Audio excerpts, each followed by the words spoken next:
The sun baked hard on the plains that afternoon, the kind of dry heat that made even the wind too tired to blow. Samuel Hart wiped his brow with the back of his hand, dust clinging to the sweat like a second skin.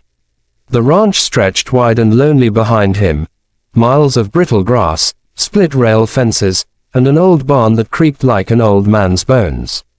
His father's ranch. His now only thing missing was life, and someone to cook for it. He had posted a notice that morning, tacked to the general store board in town, ranch cook needed. Meals, room, and fair pay. Start immediately. He'd signed it simply, S. Hart, Lone Creek Ranch. He didn't expect an answer so soon. By noon, he was out fixing a broken gate when he saw the wagon in the distance, a thin trail of dust behind it. He straightened, squinting against the glare. 2 mules pulled it slow, steady, and on the seat sat a woman, her posture proud but weary, and beside her, 2 children, a boy and a girl, both clutching at the rail as though holding on to their hopes as much as to the wagon itself. Samuel's heart gave a small, reluctant stir. When the wagon drew close, the woman reined in the mules. "You the one posted the notice?" she called, her voice low, roughened by miles of wind and worry. "I am," Samuel said. "You hear about the cook position?" She nodded once. "Name's Clara Dawson. These are my children, Ethan and Mary. We came from Abilene, been on the road near a week." He studied her, not out of rudeness, but habit. She wasn't young, but there was a certain quiet beauty about her, strength in her jawline, tired kindness in her eyes.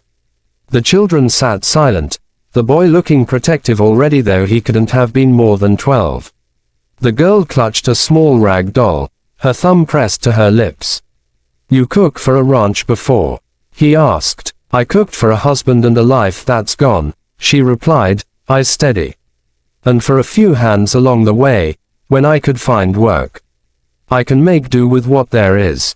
Samuel hesitated. He hadn't planned on hiring a woman with children. Ranch life was hard, not fit for young ones. But there was something about the way she stood, proud, unflinching, that made him stop from saying no. "Well," he said at last, "room's small, but the kitchen's yours if you can handle it. We eat at dawn, noon, and sundown. If you're willing to start tomorrow, it's yours." "We'll start today," she said. "Kids can help. We don't need easy, just honest work." That night, as the sun sank behind the hills, Samuel sat on the porch, listening to the faint clatter of pots from the kitchen. The smell of stew drifted out, rich and comforting, the kind of smell he hadn't known since his mother passed. Inside, the boy was helping to carry water, the little girl humming softly. Clara moved about the kitchen with quiet command, no wasted motion. He told himself not to get used to it. Over the next week, life on Lone Creek began to shift in small, almost invisible ways. Breakfasts appeared on time. Hot biscuits, strong coffee, eggs that didn't taste like dust. The children found small corners of the ranch to claim, Mary feeding chickens, Ethan helping in the barn. The sound of laughter, shy and uncertain at first, began to return to the air. Samuel didn't know what to do with it. He kept to his work, long hours mending fences and tending cattle, but his eyes drifted to the house more than they used to. One evening, he caught sight of Clara standing by the window, light catching the loose strands of her hair, her expression unreadable. She must have felt his gaze because she turned, not shy, not bold, just aware, and for a long second, they simply looked at each other before she went back to her work. That night, Samuel couldn't sleep. The ranch had been silent too long, and now every noise, the children whispering, Clara moving about, even the wind against the shutters, felt alive again. Days turned to weeks. The work never ended, but it started to mean something more. Samuel noticed how Clara treated the place like it was her own, patching curtains, planting herbs outside the kitchen, fixing the old kettle he'd written off as useless. When storms rolled through, she was up before dawn checking on the stock, hair wet, hands steady. One morning, After a long night of thunder and mud, Samuel found her outside, trying to free a calf stuck in the ditch. He jumped down from his horse to help, and together they hauled the frightened animal to safety. They were soaked and panting, faces inches apart in the rain. For a second, the world was still, the storm fading, breath mingling. Then she stepped back, cheeks flushed, and said simply, "Breakfast'll be late." He watched her walk away, something tightening in his chest he didn't want to name. But not everyone in town took kindly to her presence. When Samuel rode in for supplies, the storekeeper's wife, a sharp-tongued woman named Mrs. Calloway, leaned close and whispered, "You got the Dawson woman up there still? Heard she's a widow, not a very recent one either. Folks talk, you know." "Let them talk," Samuel said evenly, though his jaw clenched. By the time he rode back, the anger had cooled into something else, protectiveness. Not just for her, but for what was quietly growing between them. That evening, as the fire cracked low, he found Clara sitting on the porch steps, mending Ethan's shirt. "You shouldn't worry about what folks say," he told her. "I don't," she said, without looking up. "People been talking all my life. Don't make their words worth more than they are." He smiled a little. "You're a hard woman to shake." "I've been shook enough for one lifetime," she said softly. And something in her voice, the kind of tired truth no one pretends, made him want to promise her safety, though he knew better than to promise anything in this world. Weeks passed. The land began to thaw into summer gold. The children grew bolder, the ranch busier. One night, after supper, Ethan brought Samuel a wooden carving, a tiny horse, rough but careful. "Ma says you don't talk much," the boy said shyly. "But you help a lot. So I made this." Samuel took it, his throat tight. "You're a good hand, Ethan. Your pa would be proud." Ethan nodded, quiet. "He died when I was little. Ma says he was kind. I think you are too." Then the boy ran off before Samuel could answer. That night, Samuel sat long after the fire died, turning the little wooden horse in his hands. He didn't know what this was becoming, only that it felt more like home than it ever had. But fate, as it often does on the plains, had its own ways of testing peace. The summer sun burned brighter that year than any Samuel could remember. The grass went brittle, the earth cracked, and every day began with the low hum of cicadas and the smell of dust. Still, the ranch stood strong. Clara had become the steady heart of Lone Creek, her hands on the stove at dawn, her laughter faint in the evenings as the children played under the porch light. To anyone passing by, it might have looked like they were a family. Samuel never said the word, but he felt it in his bones. One late afternoon, he rode out to check the southern fence line. The air was thick, the sky bruised with storm clouds. He could smell rain long before it came. As he rounded the ridge, he saw smoke, thin at first, then thicker, rolling fast with the wind. His stomach dropped. Fire. Out here, fire moved like a wild beast. He kicked his horse hard, racing back toward the house. By the time he reached the yard, Clara was already outside, her hair whipped loose, eyes fierce with fear. The fire was spreading from the dry grass beyond the corral, flames leaping high. Ethan and Mary were hauling buckets from the trough, their small arms trembling. "Get the kids to the creek," Samuel shouted. Clara shook her head. "Not without the horses. They'll die if we don't open the pens." "Clara, go." She didn't listen. She ran toward the barn, skirts gathering ash, the heat searing.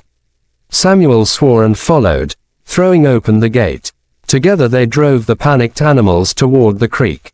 The air was thick, choking, the world painted in firelight. When the last horse broke free, Samuel turned, but Clara wasn't behind him. He spun back toward the barn. Through the smoke, he saw her, Mary's rag doll clutched in her hand, searching desperately for something. "Clara!" he yelled. "Leave it." She dropped it. Clara coughed, eyes watering. "She can't sleep without it." He didn't think, he just went. The fire roared above them, roof beams cracking, falling embers like red rain.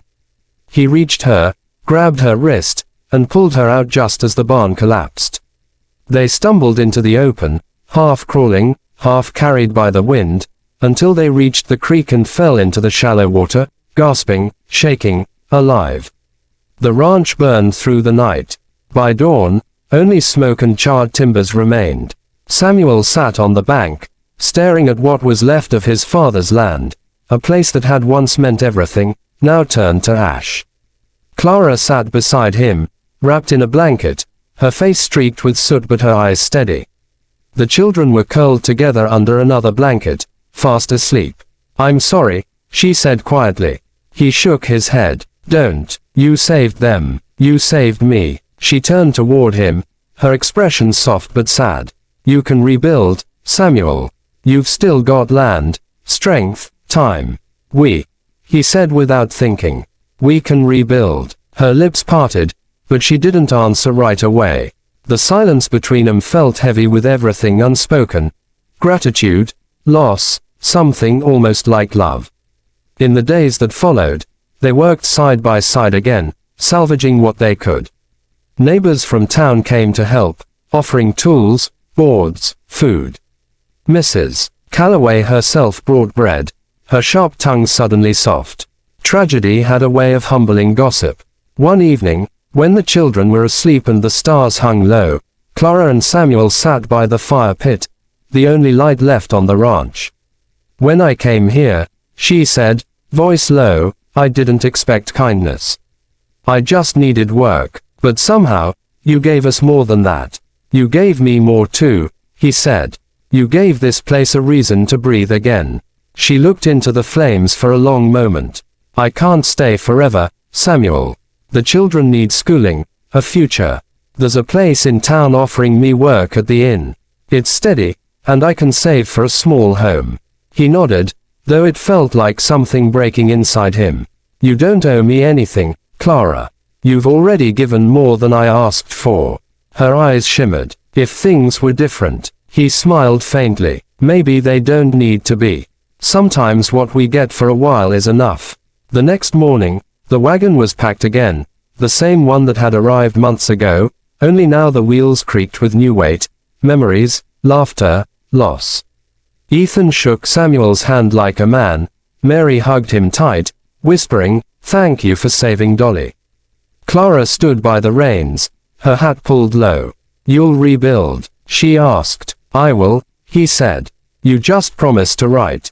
She smiled, a tired, beautiful smile. "You know I will." The wagon rolled away down the dirt road, the sound of hooves fading into the distance. Samuel stood there, long after the dust settled. The ranch felt empty again, but not hollow. Something of her still lingered in the air, in the scent of smoke and wild sage. He turned back to the ruins and picked up Ethan's little carved horse from the ground, the wood blackened but intact. He brushed off the ash, tucked it in his pocket, and whispered to the wind, "Home's still here." And as he began rebuilding plank by plank, dawn broke across the plains, gold spilling over the ashes, lighting the sky like hope that refused to die. When the story faded to its last breath, Samuel Hart stood tall in silence, not because he'd lost, but because he'd learned that even from ruin, something pure could grow again. So if you're listening to this and feeling the ache of endings or the burn of starting over, remember Lone Creek. Remember Clara, because every fire, every loss, every goodbye leaves behind a seed of strength waiting to rise again.